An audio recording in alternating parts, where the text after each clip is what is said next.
5199 प्रकार के योग का संकलन किया है योग निघंटों में।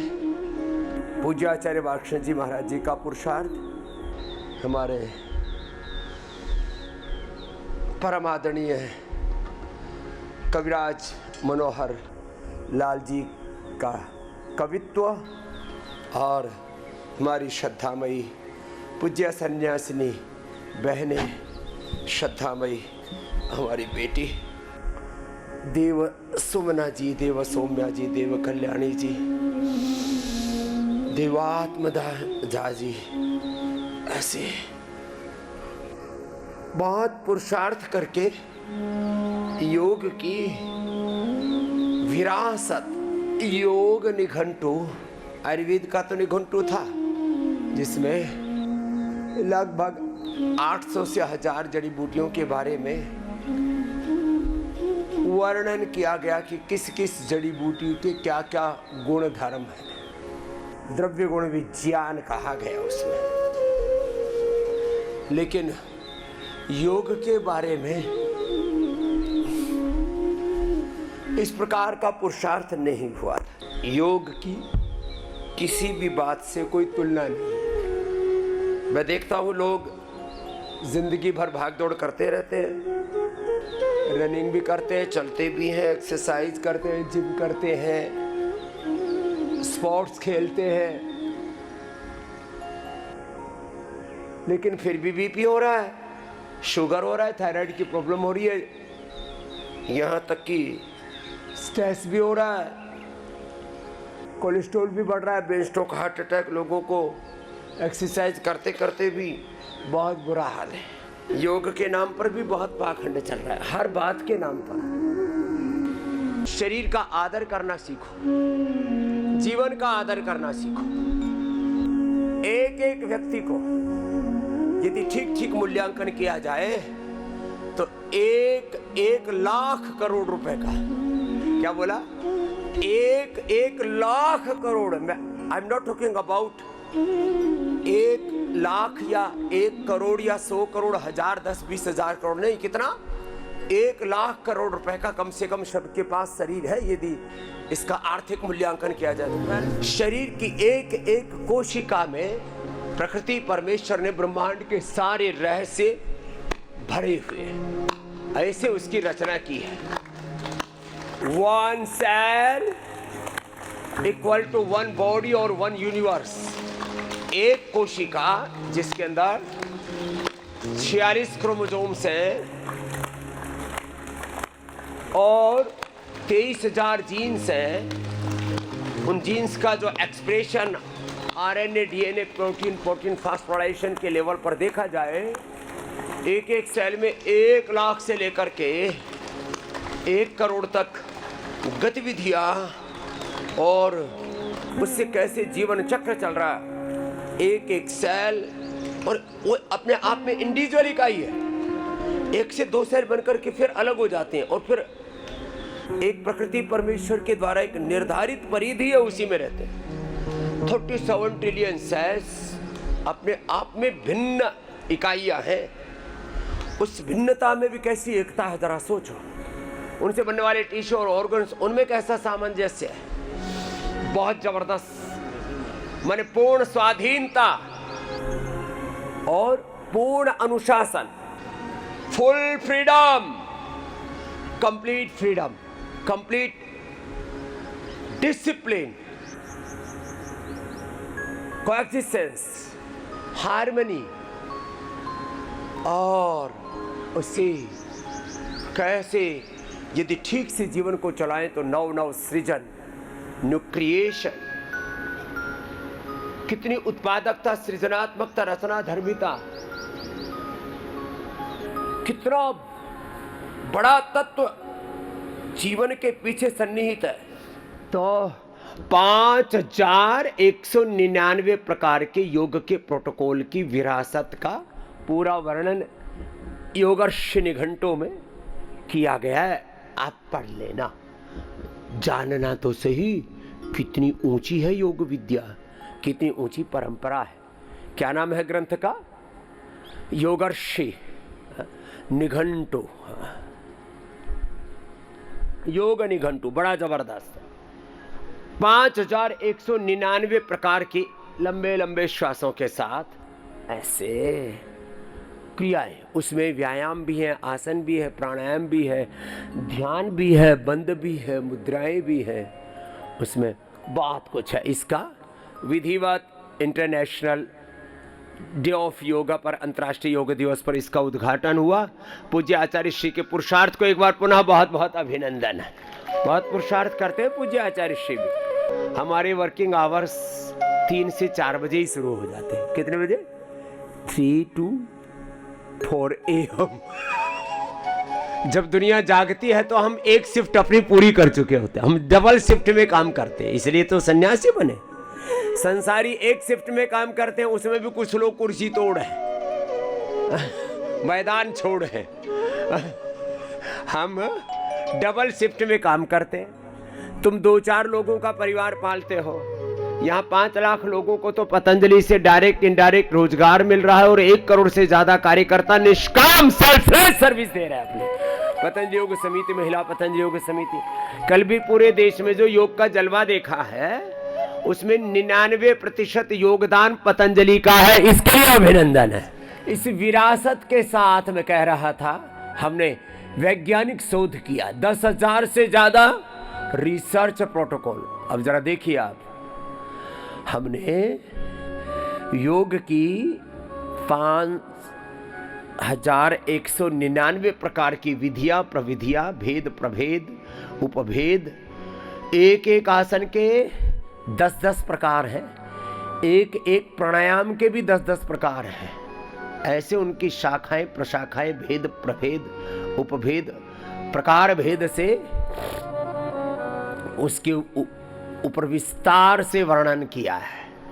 फिर और ये सारी आर्ष परंपरा, कुछ मनगढ़ंत नहीं है, कुछ भी मनमाना नहीं है। मैं हमेशा कहता हूं, योग को, आयुर्वेद को, सनातन संस्कृति के शाश्वत स्वरूप को बिना छेड़छाड़ किए हम लोगों के सामने रखते हैं।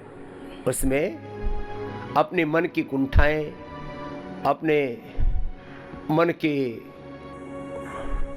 पूरे प्रपंच, कुछ भी उसमें हमने नहीं डाला है। फिर इस पर विरासत के साथ विज्ञान, जोर से बोलो, विरासत के साथ क्या बोलो? विज्ञान, और उससे अपनी समस्याओं का समाधान। 10,000 से ज्यादा रिसर्च प्रोटोकॉल हमने फॉलो किए। इसमें यदि उसका पूरा मूल्यांकन किया जाए तो हजारों करोड़ रुपए हमने इस अनुसंधान में खर्च किए। 5,000 के लगभग डॉक्टर, साइंटिस्ट और उनके सहयोगी इसमें सेवा दे रहे हैं। कितने बोलो? 5,000 के लगभग डॉक्टर्स, साइंटिस्ट और उनके सहयोगी। तब जाकर के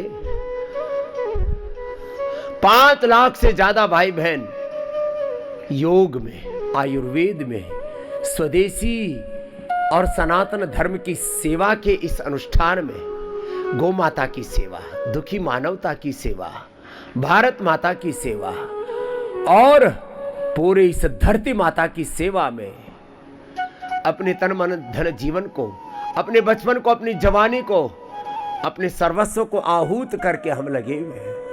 फिर भी कुछ लोग आलोचना करें, बकवास करें, क्या फर्क पड़ता है? हमें इस बात की परवाह नहीं होनी चाहिए कि दूसरे हमारी क्या आलोचना कर रहे हैं, कितनी गालियां हमको दे रहे हैं। हमें अपना पूरा ध्यान इस पर देना चाहिए कि हम अपने कर्तव्य का कितनी प्रामाणिकता से पालन कर रहे हैं। छोड़ो इन जगत की आलोचनाओं, प्रत्यालोचनाओं को, जगत के प्रपंचों को। जगत तो ईर्ष्या द्वेष से भरा पड़ा है, कदम कदम पर जेलेसी है साहब।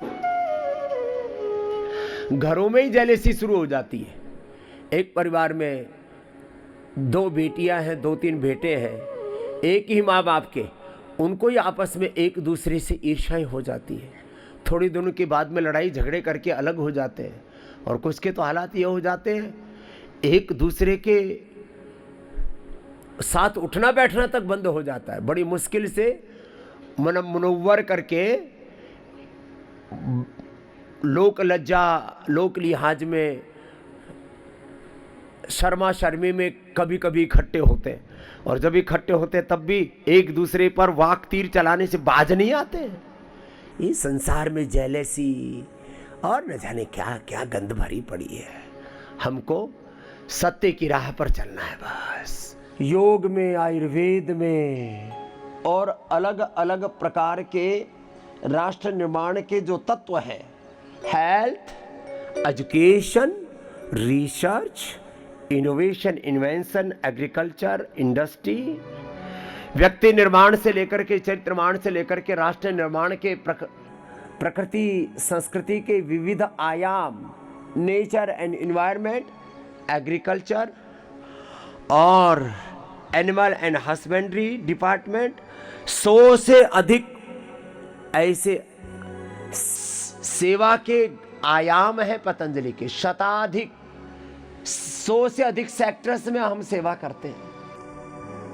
कुछ लोग तो जब इन सेवाओं को अपनी आंखों से जब देखते हैं यहां आकर के, तब उनको लगता है ये सब चल कैसे रहा है। यह है प्रकृति परमेश्वर का विधान, उससे चल रहा है। योग करने के कुछ विधि विधान है। योग में हाथ, पैर, पेट, पीठ, बॉडी का अलाइनमेंट, शरीर के साथ इंद्रियों की अपने विषयों से विरति, डिटैचमेंट, और फिर आत्मरति होकर के अंतर्मुखी होकर के, एकाग्र चित्त होकर के, स्थिरमति होकर के, स्थित प्रज्ञ होकर के जब योग किया जाता है, when we are doing yoga properly with right method, with right timing, concentration, continuity, divinity, with complete surrender, then we are achieving complete expression of our existence. अपने शरीर, अपनी मन, अपनी इंद्रियों, अपनी चित्त चेतना, आत्मा के संपूर्ण सामर्थ्य की अभिव्यक्ति को अनुभव तो करो, थोड़ा थोड़ा तो करो। Complete expression, physically, mentally, emotionally. मैं कहा था हम 1% भी अपने सामर्थ्य को पूरा एक्सप्रेस नहीं कर पाते, अभिव्यक्ति नहीं कर पाते। जैसे बीज में वृक्ष है, जैसे पिंड में ब्रह्मांड है, कहाँ हम इसको जान पाते। बस हम तो सरफेस पर ही, बहुत ऊपरी सतह पर जीवन को जीते रहते हैं। अंदर उतरो। Complete expression, complete balance, physical, mental, emotional balance, वात पित्त कफ त्रिदोष का बैलेंस, एनाबॉलिज्म, कैटाबॉलिज्म, मेटाबॉलिज्म का बैलेंस, एक एक सेल की अंतःक्रियाओं का, एपोप्टोसिस का, उसके निर्माण और निर्वाण का, उसकी एजिंग का एक प्रोसेस है। एक एक सेल के लेवल पर एजिंग है, टिश्यू ऑर्गन के लेवल पर एक एजिंग है। Yoga for healthy ageing, yoga for longevity, yoga for immunity, yoga for physical, mental and spiritual health, yoga for integrated health, not only integrated health, integrated joy, peace, happiness, for integrated development, समग्र संपूर्ण विकास के लिए इतने आयाम है ना। Complete expression, complete balance, complete rejuvenation, किसी कारण से कोई शक्ति क्षीण हुई है उसका compensation, complete rejuvenation, complete divine transformation, liver के लिए, किडनी के लिए, बीपी, शुगर, थायराइड के लिए, इनफर्टिलिटी के लिए, पास फिस्टुला के लिए, जो भी जनरल हेल्थ प्रॉब्लम्स है, ये तो एक एक रोग से आधी से ज्यादा दुनिया पीड़ित है। अब पेट की बीमारियां, कॉन्स्टिपेशन, कोलाइटिस, गैस, कब्ज, एसिडिटी और न जाने क्या क्या। पेट कहां सेट है? पेट अपसेट है, बॉडी अपसेट है, माइंड अपसेट है। फिजिकली जो चैलेंजेस है, तो फिर मेंटली जो क्राइसिस है, प्रॉब्लम्स है, अलग अलग प्रकार के संकट, संघर्ष, चुनौतियां। यदि प्रॉब्लम्स की बात करें तो फिजिकल, मेंटल, इमोशनल चैलेंजेस, फिर पारिवारिक चुनौतियां, सामाजिक, आर्थिक, राजनीतिक चुनौतियां, we are facing the different problems, crisis, संकट है, संघर्ष है जिंदगी में। योग एक सॉल्यूशन है। योग is a solution of all problems, all challenges, all crises, whatever you are facing in your life. ये बहुत जरूरी बात है। इसलिए don't think about problems, don't recognize the crisis. Yoga is solution. Always think about solution. Solution oriented हमारी approach होनी चाहिए। जहां देखो राजनीतिक समस्या, आर्थिक समस्या, पारिवारिक समस्या, चारों तरफ लोग समस्याओं के बारे में ही सोचते रहते हैं। प्रॉब्लम ओरिएंटेड नहीं, सॉल्यूशन ओरिएंटेड अप्रोच होनी चाहिए। मैं एक बात बहुत गंभीरता से कह रहा हूं, यद्यपि सामाजिक, आर्थिक, राजनीतिक बाह्य कारण दूसरे भी हमारी समस्याओं के कारण थोड़े बहुत कभी कभार ज्यादा भी हो जाते हैं, लेकिन यदि व्यक्ति सजग जागरूक है तो उस संदर्भ में कह रहा हूं, मैं अपनी समस्याओं का 99% और बहुत सी चीजों में तो मैं 100% उन समस्याओं का खुद जिम्मेदार हूं और खुद उनका निवारण कर सकता हूं। शिक्षा के क्षेत्र में, चिकित्सा के क्षेत्र में, कृषि के क्षेत्र में, आर्थिक क्षेत्र में, राजनीतिक क्षेत्र में, रणभूमि में भी हमें भारत को विश्व गुरु बनाना है। विश्व गुरु खाली एक बात से नहीं बन जाता, सब प्रकार से देश मेरा समर्थ बने। 3 तरह का जीवन होता है।